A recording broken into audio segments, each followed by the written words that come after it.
સમજવાની, મારી આરજુ છે કે ગગનમાં વિહરવાની, મારું સપનું છે કે સૂરજની કિરણ બનવાનું, મારી ઉમંગ છે કે એક આદર્શ દીકરી બનવાની. દીકરી નાની હોય કે મોટી હોય, કેજીમાં ભણતી હોય કે કોલેજમાં ભણતી હોય, કન્યા હોય કે કુંવારી હોય, પરંતુ મિત્રો દીકરી એટલે દીકરી જ રહે છે. દીકરી એટલે દીકરી જ રહે છે.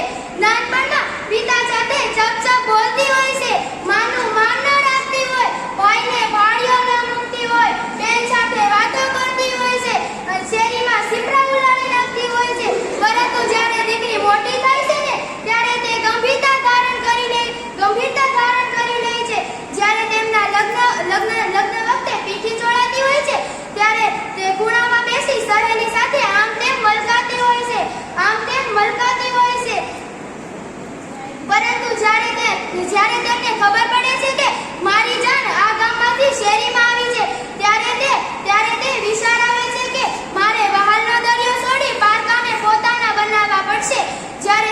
જ્યારે તે સાસરે જાય છે ત્યારે સાસરાવાળા કે ગામવાળા પૂછે છે, વહુ કરિયાવરમાં શું લાવ્યા છો?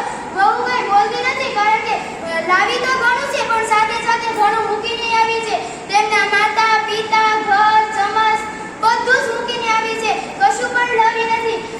એટલા માટે દીકરી એટલે દીકરી જ કહેવામાં આવે છે. દીકરીને કહેવાય છે કે દીકરી વહાલનો દરિયો છે.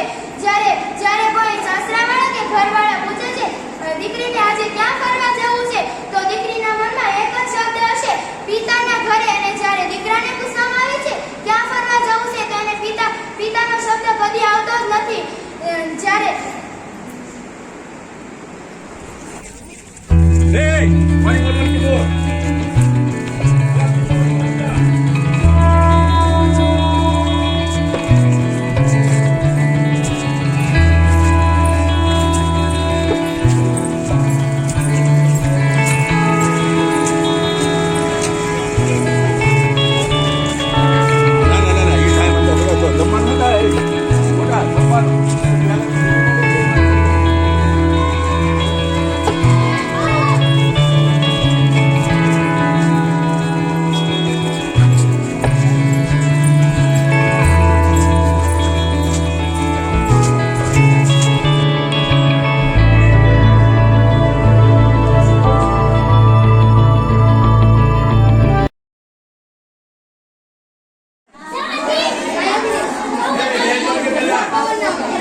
बढ़िया